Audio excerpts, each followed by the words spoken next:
ಎಲ್ರಿಗೂ ನಮಸ್ಕಾರ. ಗೆಳತಿ ಯೂಟ್ಯೂಬ್ ಚಾನಲ್ಗೆ ಮತ್ತೊಮ್ಮೆ ಸ್ವಾಗತ. ಬನ್ನಿ ಸ್ನೇಹಿತರೆ, ಆಷಾಢ ಮಾಸದಲ್ಲಿ ಅತ್ಯಂತ ಪ್ರಮುಖವಾದ ದಿನ ಅಂತಲೇ ಹೇಳ್ಬೋದು.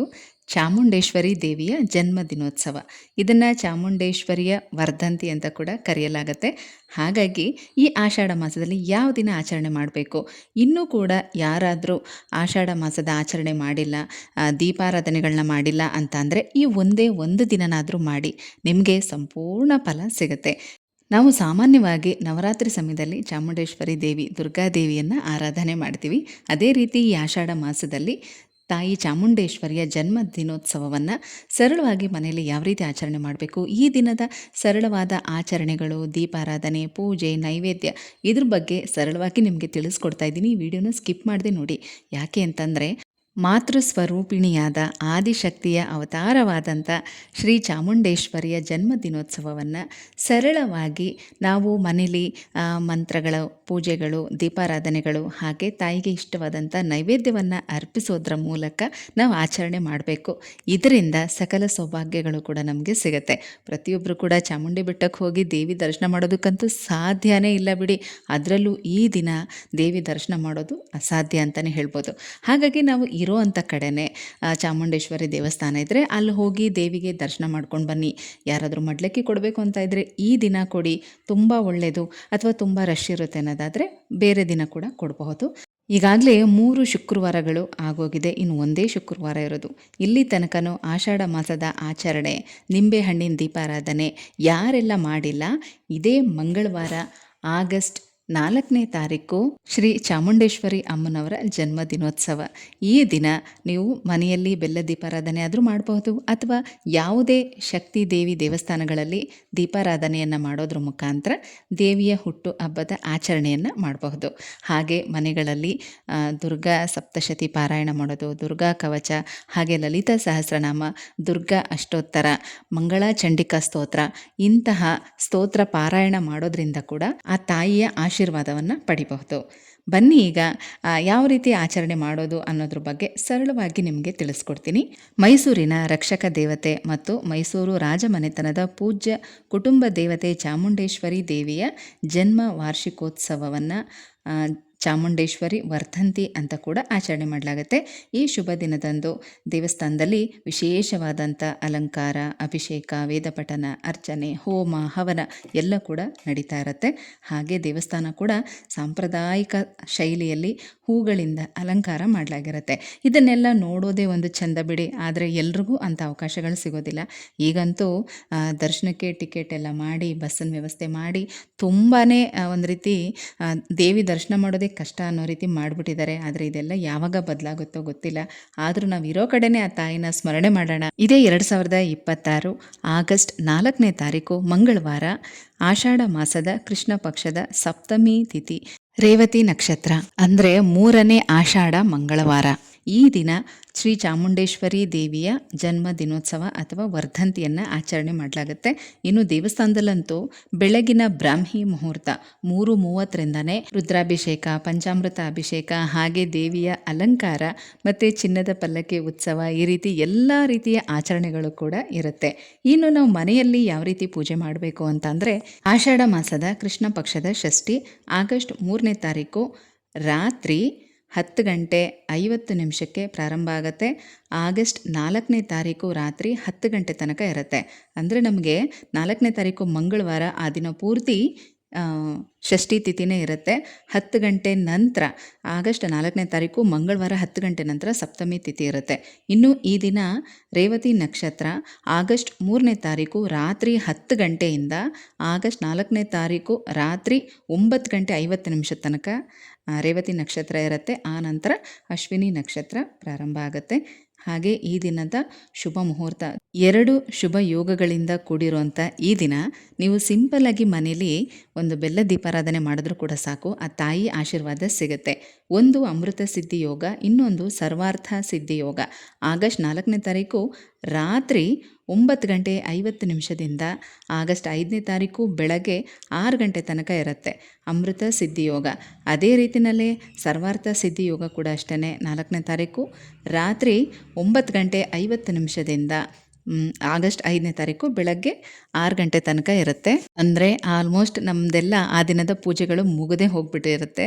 ರಾತ್ರಿ 10 ಗಂಟೆಯಿಂದ ಈ 2 ಯೋಗಗಳು ಕೂಡ ಪ್ರಾರಂಭ ಆಗ್ತಾ ಇದೆ. ಆದರೆ ದೇವಸ್ಥಾನಗಳಲ್ಲಿ ಆ ದಿನ ರಾತ್ರಿ ಎಲ್ಲ ವಿಶೇಷ ಪೂಜೆಗಳೆಲ್ಲ ಇರೋದ್ರಿಂದ ಇಂಥ ಒಂದು ಶುಭ ದಿನದಲ್ಲಿ ಅಮ್ಮನವರ ಜನ್ಮ ದಿನೋತ್ಸವವನ್ನು ಆಚರಣೆ ಮಾಡಲಾಗ್ತಾ ಇದೆ. ಹಾಗಾದರೆ ಬನ್ನಿ ಮನೆಯಲ್ಲಿ ಯಾವ ರೀತಿ ಪೂಜೆ ಮಾಡಬೇಕು ಅಂತ ತಿಳ್ಕೊಳ್ಳೋಣ. ಈಗ ರೇವತಿ ನಕ್ಷತ್ರ ಮತ್ತು 3ನೇ ಮಂಗಳವಾರ ಇದನ್ನು ಲೆಕ್ಕ ಇಟ್ಕೊಂಡು ಇದೇ ಮಂಗಳವಾರ 4ನೇ ತಾರೀಕು ಚಾಮುಂಡೇಶ್ವರಿ ದೇವಿಯ ಜನ್ಮ ದಿನೋತ್ಸವವನ್ನು ಆಚರಣೆ ಮಾಡಲಾಗ್ತಾ ಇದೆ. ಮನೆಯಲ್ಲಿ ಪೂಜೆ ಮಾಡುವಂಥವರು ಬೆಳಗಿನ ಬ್ರಾಹ್ಮಿ ಮುಹೂರ್ತ ಬೆಳಗ್ಗೆ 4:30ರಿಂದ 5:30 ಒಳಗಾಗಿ ಮನೇಲಿ ಸಿಂಪಲ್ಲಾಗಿ ಪೂಜೆ ಮಾಡಿ ಬೆಲ್ಲದ ದೀಪಾರಾಧನೆಯನ್ನು ಮಾಡಬಹುದು. ಅಥವಾ ಮಧ್ಯಾಹ್ನದ ಅಭಿಜಿತ್ ಮುಹೂರ್ತ 12 ಗಂಟೆಯಿಂದ 1 ಗಂಟೆ ಒಳಗಾಗಿ ದೀಪಾರಾಧನೆಯನ್ನು ಮಾಡಬಹುದು. ಅದು ಕೂಡ ಒಳ್ಳೆಯದೇ. ಇನ್ನು ಸಂಜೆ ಹೊತ್ತು ಮಾಡ್ತೀವಿ, ನಾವು ಕೆಲಸಕ್ಕೆ ಹೋಗ್ತೀವಿ, ಹಾಗಾಗಿ ಕೆಲಸದಿಂದ ಬಂದ ಮೇಲೆ ದೀಪ ಹಚ್ಬೋದಾ ಅನ್ನೋದಾದರೆ ಖಂಡಿತವಾಗ್ಲೂ ಹಚ್ಬೋದು. ಅಮೃತ ಗಳಿಗೆ ಇರುತ್ತೆ. ರಾತ್ರಿ 7:30ರಿಂದ 9 ಗಂಟೆ ತನಕ ಈ ಸಮಯದಲ್ಲೂ ಕೂಡ ಮನೆಯಲ್ಲಿ ಬೆಲ್ಲದ ದೀಪಾರಾಧನೆಯನ್ನು ಮಾಡಬಹುದು. ಅಲ್ಲದೆ ಇದೇ ದಿನ ದೇವಸ್ಥಾನಕ್ಕೆ ಹೋಗಿ ಮಧ್ಯಾಹ್ನ ರಾಹುಗಾಲದಲ್ಲಿ ಮಧ್ಯಾಹ್ನ 3:30ರಿಂದ 5 ಗಂಟೆ ತನಕ, ಸಂಜೆ 5 ಗಂಟೆ ತನಕ ರಾಹುಗಾಲ ಇರುತ್ತೆ. ಈ ಸಮಯದಲ್ಲೂ ಕೂಡ ಯಾವುದೇ ಶಕ್ತಿ ದೇವಿಯ ದೇವಸ್ಥಾನದಲ್ಲಿ ಹೋಗಿ ನಿಂಬೆಹಣ್ಣಿನ ದೀಪನ ಹಚ್ಚಿ ದೇವಿ ದರ್ಶನ ಮಾಡ್ಕೊಂಡು ಬರ್ಬೋದು. ತುಂಬಾ ಒಳ್ಳೆಯದು. 2 ದೀಪಾರಾಧನೆ ಮಾಡಬಹುದಾದರೆ ಖಂಡಿತ ಮಾಡಿ. ಮನೆಯಲ್ಲಿ ಬೆಲ್ಲದ ದೀಪ ಹಚ್ಚೋದು, ದೇವಸ್ಥಾನದಲ್ಲಿ ನಿಂಬೆಹಣ್ಣಿನ ದೀಪ ಹಚ್ಚೋದು, ಅಥವಾ ಯಾವುದಾದ್ರೂ ಒಂದು ಮಾಡ್ತೀವಿ ಅಂದರೆ ಒಂದನ್ನು ಕೂಡ ಮಾಡಬಹುದು. ಆದಷ್ಟು ಮನೆಯಲ್ಲೇ ಬೆಲ್ಲದ ದೀಪ ಹಚ್ಚೋದು ಒಳ್ಳೆಯದು ಅಂತ ನಾನು ಹೇಳ್ತೀನಿ. ಯಾಕಂದರೆ ಮೊದಲು ಮನೆಯಲ್ಲಿ ಒಂದು ರೀತಿ ಪ್ರಶಾಂತವಾದ ವಾತಾವರಣ ಇರಬೇಕು, ಸಕಾರಾತ್ಮಕ ಶಕ್ತಿ ಹೆಚ್ಚಾಗಿರಬೇಕು. ಹಾಗಾಗಿ ಮನೆಯಲ್ಲೇ ಬೆಲ್ಲದ ದೀಪಾರಾಧನೆ ಮಾಡೋದು ತುಂಬ ಒಳ್ಳೆಯದು. ಇನ್ನು ಈ ದಿನ ಬೆಳಗ್ಗೆ ಬೇಗ ಎದ್ದು ಸ್ನಾನ ಮಾಡಿ ಮಡಿ ಬಟ್ಟೆಗಳನ್ನ ಉಟ್ಕೊಂಡು ಪೂಜೆ ಸಿದ್ಧತೆ ಮಾಡ್ಕೊಳ್ಳಿ. ಯಥಾಶಕ್ತಿ ಪೂಜೆ ಸಿದ್ಧತೆ ಮಾಡ್ಕೊಳ್ಳಿ. ತುಂಬ ವಿಶೇಷ ಅಂತ ಏನೂ ಇಲ್ಲ. ದೇವಿಗೆ ಮಲ್ಲಿಗೆ ಹೂವು ತುಂಬ ಇಷ್ಟ.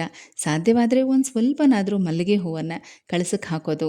ಹಾಗೆ ನಿಮ್ಮ ಮನೇಲಿ ಚಾಮುಂಡೇಶ್ವರಿ ಫೋಟೋ ಅಥವಾ ವಿಗ್ರಹ ಏನಾದರೂ ಇದ್ದರೆ ಪಂಚಾಮೃತ ಅಭಿಷೇಕ ಮಾಡಿ ಮಲ್ಲಿಗೆ ಹೂವಿಂದ ಅಲಂಕಾರ ಮಾಡಿ. ವಿಗ್ರಹ ಇಲ್ಲ, ಫೋಟೋ ಇದೆ ಅನ್ನೋರು ಫೋಟೋಗೆ ಮಲ್ಲಿಗೆ ಹೂವನ್ನು ಏರಿಸಿ ಅಲಂಕಾರ ಮಾಡಿ 2 ತುಪ್ಪದ ದೀಪಗಳನ್ನು ಹಚ್ಚಿ ದೇವಿಗೆ ಇಷ್ಟವಾದಂಥ ಬೆಲ್ಲದನ್ನ ಅಥವಾ ಮೊಸರನ್ನವನ್ನು ನೈವೇದ್ಯ ಮಾಡಿ. ಅದರ ಜೊತೆಗೆ 2 ಬೆಲ್ಲದಚ್ಚಿಂದ ದೀಪಾರಾಧನೆಯನ್ನು ಮಾಡುವಂಥದ್ದು. ಈ ರೀತಿ ನೀವೆಲ್ಲ ಸಿದ್ಧತೆ ಮಾಡ್ಕೊಂಡಾದ್ಮೇಲೆ ಮೊದಲು ಗಣೇಶನ ಪ್ರಾರ್ಥನೆ ಮಾಡ್ಕೊಳ್ಳಿ. ಅದಾದ ನಂತರ ದುರ್ಗಾದೇವಿಯ ಸ್ಮರಣೆಯನ್ನು ಮಾಡ್ತಾ ಕುಂಕುಮಾರ್ಚನೆಯನ್ನು ಮಾಡಬೇಕು. ತುಂಬ ಒಳ್ಳೆಯದು. ಈ ದಿನ ಅಂತೂ ತಪ್ಪದೇ ಈ 2 ಕೆಲಸ ಮಾಡಿದ್ರೆ ಸಾಕು. ಒಂದು ಬೆಲ್ಲದಾರತಿ ಮಾಡಬೇಕು, ಇನ್ನೊಂದು ಕುಂಕುಮಾರ್ಚನೆ ಮಾಡಬೇಕು. ಮಂಗಳವಾರ ಎಲ್ಲ ಸುಮಂಗಲಿಯರು ಕೂಡ ಮನೆಯಲ್ಲಿ ಕುಂಕುಮಾರ್ಚನೆ ಮಾಡಿ. ತುಂಬಾ ಒಳ್ಳೆಯದು. ದುರ್ಗಾ ಅಷ್ಟೋತ್ತರವನ್ನು ಹೇಳ್ತಾ ಕುಂಕುಮಾರ್ಚನೆ ಮಾಡಿ. ಶ್ರೀಚಕ್ರ ಅಥವಾ ಕಾಯಿನು ಅಥವಾ ಗುಂಡಡಿಕೆ ಇದ್ದರೆ ಅದನ್ನು 2 ವೀಳ್ಯದೆಲೆ ಮೇಲೆ ಇಟ್ಕೊಳ್ಳಿ. ಅದರ ಕೆಳಗಡೆ ಒಂದು ಪ್ಲೇಟ್ ಇಟ್ಕೊಳ್ಳಿ. ತುಂಬ ಒಳ್ಳೆಯದು. ಯಾಕಂದರೆ ನೀವು ಅರ್ಚನೆ ಮಾಡೋಂಥ ಕುಂಕುಮ ಕೆಳಗಡೆ ಚೆಲ್ಲಬಾರ್ದು, ಅದಕ್ಕೋಸ್ಕರ ಹೇಳ್ತಾ ಇದ್ದೀನಿ. ಒಂದು ಪ್ಲೇಟ್ ತೊಗೊಳ್ಳಿ, ಅದ್ರ ಮೇಲೆ 2 ವೀಳ್ಯದೆಲೆ ಇಟ್ಕೊಳ್ಳಿ. ಆ ವೀಳ್ಯದೆಲೆ ಮೇಲೆ ಶ್ರೀಚಕ್ರ ಅಥವಾ ಬೆಳ್ಳಿ ಕಾಯಿನ್, ಹಿತ್ತಾಳೆ ಕಾಯಿನು, ತಾಮ್ರದ ಕಾಯಿನು ಅಥವಾ ಯಾವುದೇ 5 ರೂಪಾಯಿ 10 ರೂಪಾಯಿ ಕಾಯಿನ್ ಅಥವಾ ಗುಂಡಡಿಕೆ ಇದ್ದರೆ ಅದನ್ನು ಇಟ್ಟುಕೊಂಡು ನೀವು ಕುಂಕುಮಾರ್ಚನೆಯನ್ನು ಮಾಡ್ತಾ ದುರ್ಗಾ ಅಷ್ಟೋತ್ತರ ಹೇಳ್ಕೊಳ್ಳಿ. ನಿಮಗೆ ದುರ್ಗಾ ಅಷ್ಟೋತ್ತರ ಹೇಳೋದಕ್ಕೆ ಬರಲ್ಲ ಅಂತಂದರೆ ಓಂ ಶ್ರೀ ಚಾಮುಂಡೇಶ್ವರಿಯೈ ನಮಃ ಅಂತ 108 ಸಲ ಹೇಳ್ತಾ ಕುಂಕುಮಾರ್ಚನೆಯನ್ನು ಮಾಡಿ. ಎಲ್ಲ ಸುಮಂಗಲಿಯರು ಮಾಡಿ ಅಂತ ಹೇಳಿದೆ.